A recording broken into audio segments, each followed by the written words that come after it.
Esther Passaris on the 27th of December. How do you know all these dates? 2007, because I was there with her at the Pentagon House in the impending days when Raila's victory was almost certain.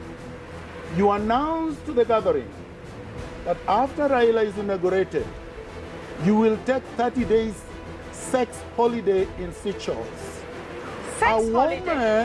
Sex holiday who has absolutely no integrity, a socialite bimbo whose only claim to fame is because she is looking for billionaire sponsors. Yesterday it was Mwangi of Equity. The other day it was Gichuru of the former electricity Kenya Power, crying for a man to marry you because you believe that the man promised to marry you, and for that reason you took a man to court. Okay. Here is the letter. Why don't you? Here is the letter served. So I'm suing him for defamation. Esther Passaris, you can sue me 1,000,000 times and it would not bother me. In Kenya, politicians usually use diplomatic words, soft handshakes, and careful PR teams. But not this man. I was supposed to swear him in the same day with the same Bible, with the same pen, because Jimmy Wanjigi had bought a pen he told me was worth $2,500. All right? Yeah.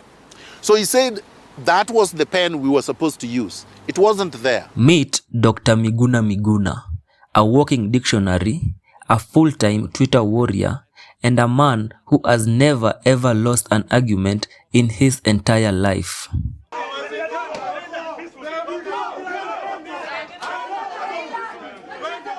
Grab your dictionary and settle in. Today we are looking at the absolute most iconic, savage, and hilarious moments of Miguna Miguna. Drop a like and subscribe.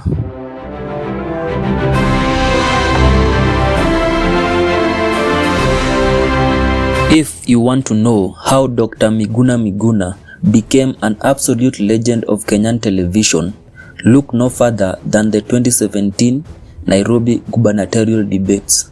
My friend Evans Kidero has made his billions through shady deals. There is no industry he has built, but he has become a billionaire having been an employee throughout his life because he has looted every institution he has joined. Mumias has collapsed. And Nairobi is not a going concern anymore, according to the auditor. While the other politicians came with slick promises and PR training, Miguna showed up with heavy Manila folders, a bad attitude, and zero chills. He did not just critique his opponents.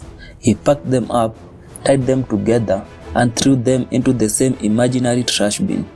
Watch how he casually dismisses the entire political elite of Nairobi as part of one filthy basket right to their faces. My friend Sonko is looting every land in Nairobi. He has a criminal record from Mombasa where he was jailed because of fraud, forgery, and drug dealing. Then he ran away from jail. So he's a cartel because he has a criminal record.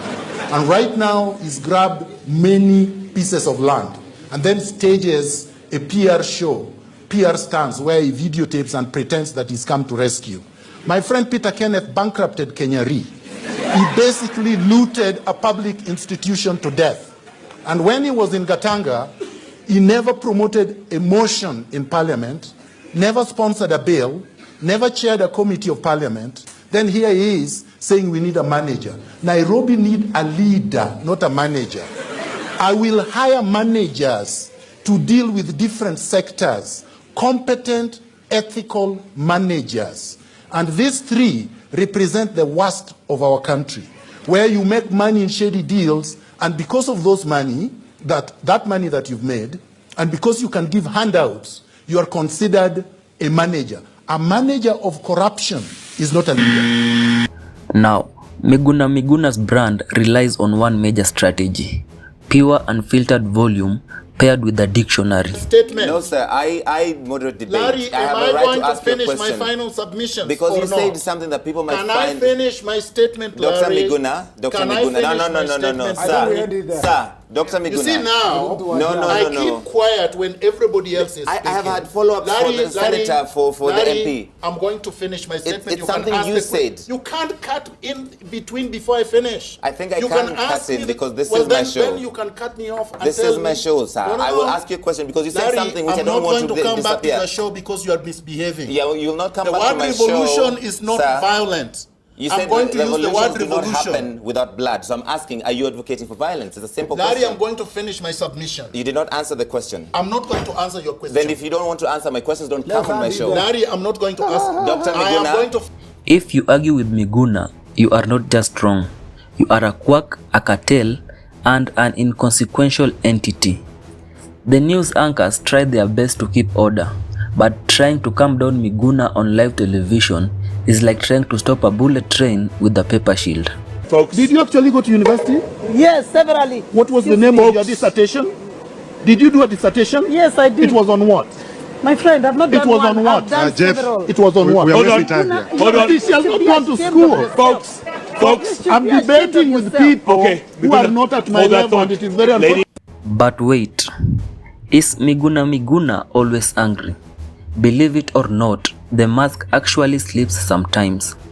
When he sat down with Dr. Kingori on the Wicked edition, we finally saw what happens when Miguna meets someone he cannot just shout out of the room. You seem to have beef with ignorant people. Don't people have a right to be ignorant? Must everyone... And I didn't say I have a beef with ignorant people. No, nobody has a right to be ignorant. You know what? I'll explain to you why. Nobody has a right to be ignorant. Nobody. In fact, at independence, do you remember what your forefathers said they were fighting for? I was not there. Okay.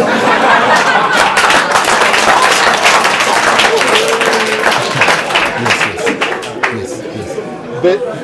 The difference between me and you is that I read. I read things that happened when I was not there. That's why we do something called history in school. You do read a lot. And I'm just curious. I do quite a bit, yes. Yes, so which means you also... I love reading. Which means you also go through the obituary section. If you have ever... Miguna's verbal attacks were so intense that he literally broke the political talk show format in Kenya. And you give me... And he has to stop heckling. And you give me time. You know, first, let me also caution you. Other leaders started developing a phobia of sitting on a panel with him. Watch this moment where fellow politicians completely lose their patience, threatening to walk off the set and boycott the entire station because the host simply could not control the general. If you allow that this is a free-for-all and that Miguna can come and drop any adjectives he likes and says anything that he likes because you can't stop him because he's shouting, then that is wrong. But that's why you're here to respond. You said I have the floor. Yes. Yes. What I'm saying is very simple. What I'm saying is very simple, Trevor.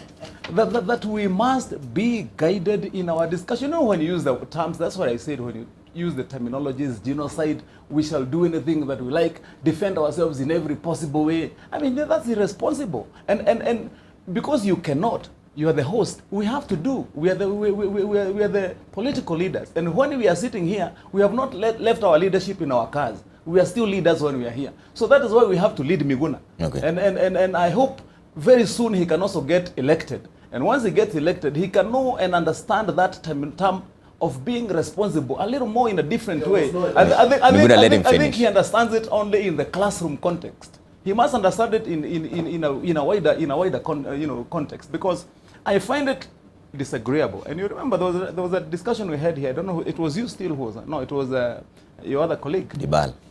Dibal. And not Dibal. Ken Mijungu. And you remember when my own colleague Kimani Chungwa came here and there was an issue about a Twitter, it was discussed, and then there was a persistence that actually he has to withdraw and apologize. He explained. Remember that time Otiende Amolo said, I will walk out. And he walked out because he felt that that was not right. Now, unless you want us to lead us to the point whereby we will say that we will walk out when Miguna is here, we will. Because he cannot continue to throw everything that he has here so irresponsibly, like he's a rolling stone. He's on a free fall. But Senator, isn't that why you're here to counter that discussion? Absolutely. Yeah. That's why I'm letting you clarify everything and counter his argument. Trevor, yes. That is why my persistence was on you as the host to ensure that the rules of the debate are observed. I mean, if I came here and I said everything that I think I would say that is unimaginable, you would tell me, Senator, you are out of order. So why does it seem so difficult for you to say that to Miguna when he's ranting? Come on. Most people only know Miguna for screaming at talk show hosts, but the peak of his intensity happened in the real world. When authorities tried to deport him at JKIA, the general turned the entire airport into a literal battleground. Surrounded by armed security and immigration officials, he fought back with raw physical and vocal power, refusing to step onto that plane. This is Miguna Miguna, completely unedited and fighting for his life. I'm not boarding!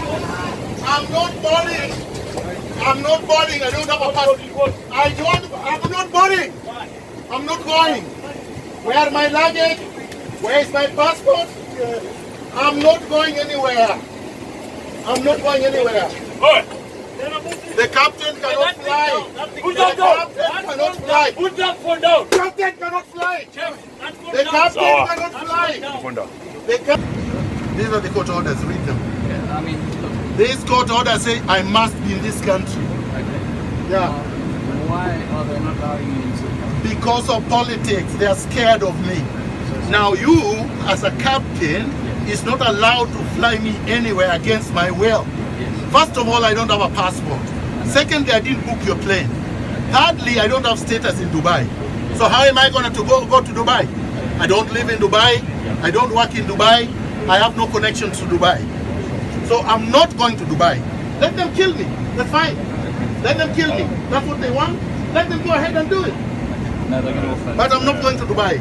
I've spoken to our management in Dubai, and they are going to get hold of immigration here to make sure that you don't come on there. Yes. I don't want to come on this flight. I did not book it. They cannot chase me away like a pig when I have orders. I was born here.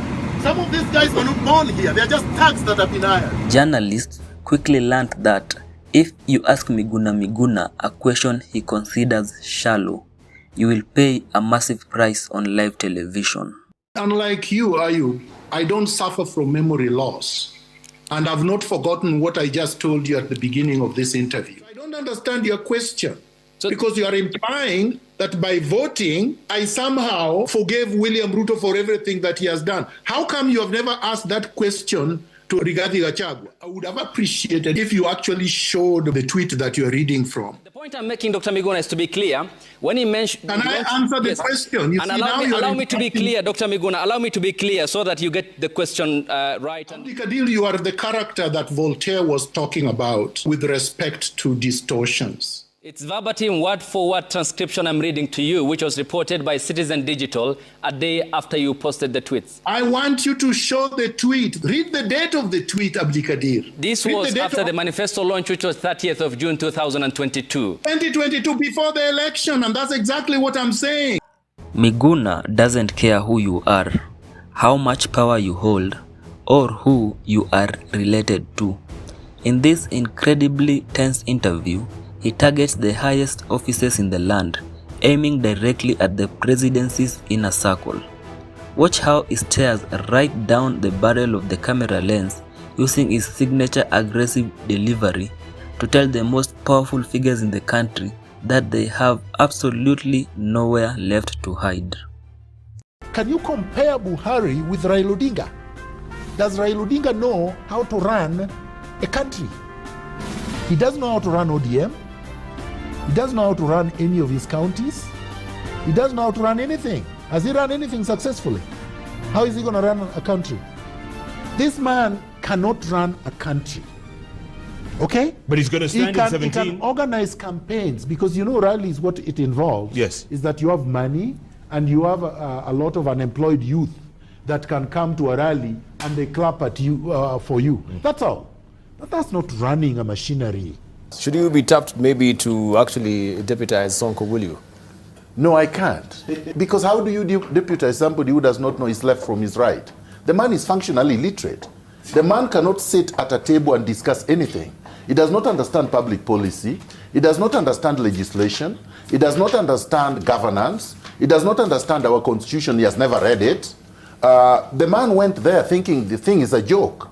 Thank you. William Ruto is dead, politically dead, being dumped.